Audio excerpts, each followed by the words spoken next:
शुरू अल्लाह के नाम से जो बड़ा निहायत और रहम वाला है। नाज़रीन व हज़रात, एक साहब का बयान है कि मैं मज़ार पर सलाम अर्ज़ करने के लिए गया तो फ़ातिहा पढ़ने के बाद जब वहाँ से लौटने लगा तो एक शख्स पर मेरी नज़र पड़ी जो दुआ करने में मशगूल था। मैं डटकर वहीं खड़ा रह गया। मेरा बदन कमज़ोर और चेहरे पर उदासी छाई हुई थी। चौंक कर खड़े होने की वजह यह थी कि उस शख्स के गले में एक पानी का डोर लटका हुआ था जिसमें उसके बाईं हाथ की उंगलियां डूबी हुई थी। उसके चेहरे को अच्छी तरह से देखा तो मुझे कुछ आशनाई की बू आई। मैं उसके फारिग होने का इंतज़ार करने लगा। जब उसने दुआ ख़त्म की तो मैंने उसको सलाम किया। उसके बाद उसने मुझे सलाम का जवाब दिया और मेरे चेहरे को देखने लगा और उसने मुझे पहचान लिया। थोड़ी देर के लिए उसके सूखे हुए होंठों पर हल्की सी मुस्कान आई, लेकिन थोड़ी देर बाद वो फिर उदास हो गया। तो मैंने उससे गले में पानी का डोर लटकाने और उसमें उंगलियां डुबाने की वजह पूछा। उसने एक लंबी आह भरी और कहने लगा, मेरी एक परचून की छोटी सी दुकान है। एक बार एक भिखारी मेरे पास आया और मुझसे कुछ मांगने लगा। मैंने एक सिक्का निकालकर उसके हाथों पर रख दिया तो उसने मुझे दुआएं दी। फिर दूसरे दिन भी आया और वो सिक्का लेकर चला गया, लेकिन अब वो रोज़ रोज़ आने लगा और मैं भी उसको कुछ न कुछ दे देता था। कभी कभी वो मेरी दुकान पर थोड़ी बहुत देर के लिए बैठ भी जाता और अपनी दुख भरी कहानियाँ मुझे सुनाता। यूँ हम दोनों के बीच में थोड़ी बहुत दोस्ती भी हो गई और हम एक दूसरे को अच्छी तरह से जान भी गए थे। लेकिन कुछ दिनों के बाद में वो कई दिनों तक मुझे नज़र नहीं आया। मुझे उसकी फ़िक्र हुई कि हो ना हो कहीं वो बीमार तो नहीं पड़ गया, वरना इतने दिनों की तो वो कभी नागा नहीं करता था। उसका मकान तो मैंने कभी देखा नहीं था, लेकिन इतना ज़रूर मालूम था कि वो शहर के बाहर किसी वीराने में एक झोपड़ी में रहा करता था। खैर, मैं उसको तलाश करता हुआ उसकी झोपड़ी तक पहुंच गया और जब अंदर जाकर देखा तो देखा कि चारों तरफ झोपड़ी में इधर उधर सामान बिखरा हुआ पड़ा है।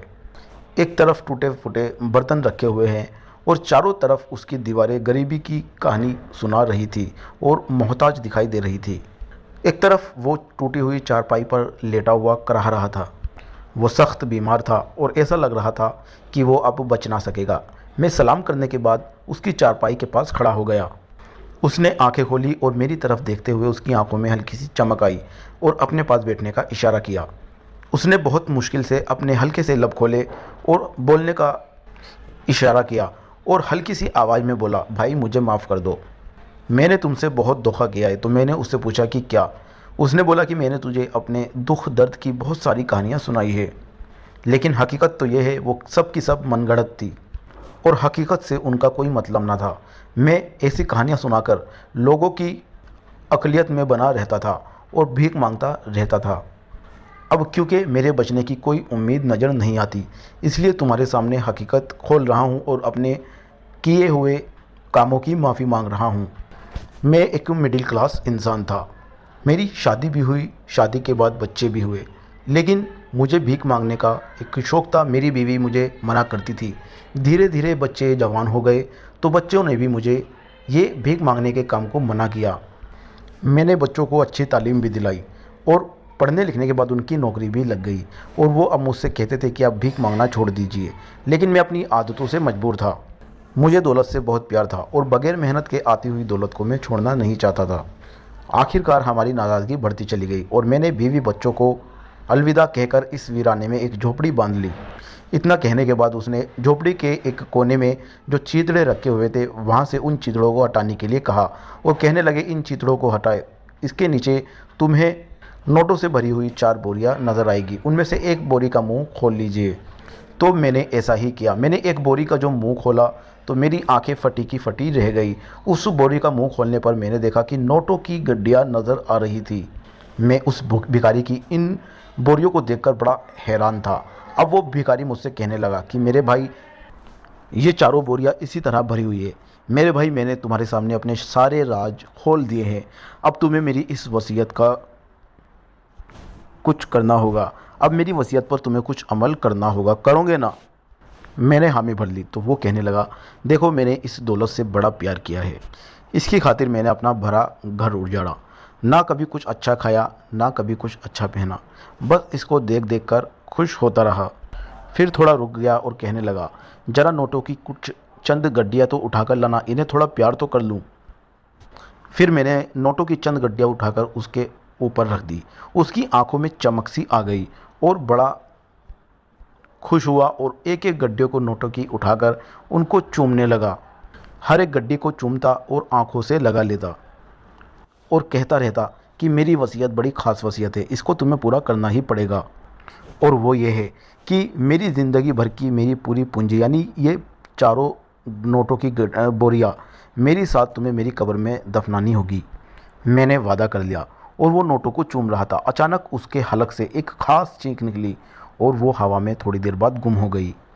पता चला कि वो मर चुका है।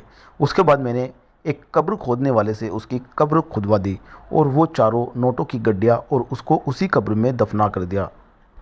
कुछ अरसे बाद मुझे मेरे कारोबार में घाटा होने लगा। मुझे बड़ी तकलीफ़ होने लगी क्योंकि घर पर मेरे कर्ज़ेदारों ने पहरा डाल रखा था और मैं बहुत परेशान था। तो अचानक से मुझे वो मेरा दोस्त भिखारी याद आ गया। मुझे अपने किए पर बड़ा अफसोस होने लगा कि मैंने इतनी बड़ी गलती क्यों कर दी। आखिर क्यों इतना सारा पैसा उसके साथ दफन कर दिया। मरने के बाद उसे कब्र में क्या मिला होगा। मरने के बाद उस माल ने उसको क्या फ़ायदा पहुंचाया होता। अगर आज मैं उस माल को अपने पास रख लेता तो मैं कितना मालदार होता। शैतान ने भी मुझे बहुत सारे मशवरे देने शुरू कर दिए कि अभी क्या हुआ है, चल वहाँ कब्र पर चलते हैं, दौलत तो सलामत ही होगी।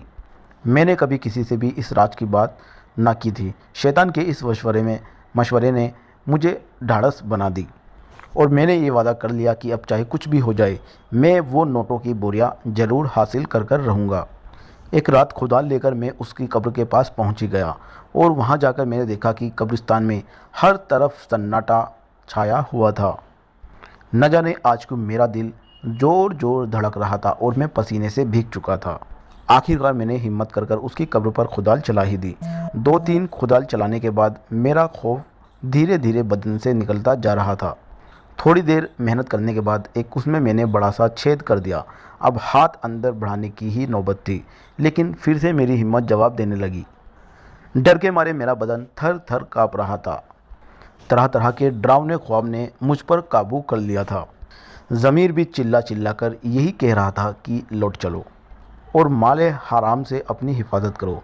लेकिन एक बार फिर लालच और मालदार होने के फैसले ने मेरी फिर से हिम्मत बढ़ा डाली कि थोड़ी हिम्मत और कर लो, माल हाथ आ जाएगा। दौलत के नशे ने मुझे अंजाम से बिल्कुल बेखबर कर दिया था। मैंने अपना एक दाहिना हाथ कब्र के अंदर दाखिल कर दिया। अभी बोरियों को टटोल ही रहा था कि मेरे हाथ में एक अंगारा लग गया। दर्द से मेरे मुंह से एक भयानक सी चीख निकल गई और कब्रिस्तान के सन्नाटे में वो कहीं गुम हो गई। मैंने एकदम से अपना हाथ कब्र से निकाला और तेज पाँव से वहाँ से भाग खड़ा हुआ। मेरा हाथ पूरी तरह से झुलस चुका था और मुझे बहुत दर्द हो रहा था। मैंने खूब रो रो कर अल्लाह ताला से अपने गुनाहों की माफ़ी मांगी, लेकिन मेरे हाथ की जलन ना गई। मैंने खूब हकीमों और डॉक्टरों से भी अपना इलाज कराया, लेकिन वो जलन ना जा सकी। हाँ, उंगलियां पानी में डुबोने से कुछ आराम मिल जाता है, इसलिए हर वक्त अपना हाथ पानी में रखता हूँ। उस शख्स की ये हैरत अंगेज़ दास्तान सुनकर मुझे दुनिया की दौलत से नफरत हो गई और मेरा दिल इस दुनिया की दौलत से फिर गया। प्यारे दोस्तों, देखा आपने माल की मोहब्बत ने किस कदर तबाही मचाई। एक भिखारी अपने माल दौलत को चूमता चूमता चला गया और उसके दोस्त ने उस माल हरम को हासिल करना चाहा तो उसको किस कदर मुश्किलों का सामना करना पड़ा। अल्लाह ताला उस भिखारी और उसके दोस्त की मग़फ़िरत फरमाए और उनको माफ़ फरमाए और उनकी मग़फ़िरत कर दे, और ये दुआएं हम गुनहगारों के हक़ में भी कबूल कर ले। आमीन। वीडियो को लाइक करने के साथ साथ चैनल को सब्सक्राइब करें और बेल आइकन का बटन ज़रूर दबाएं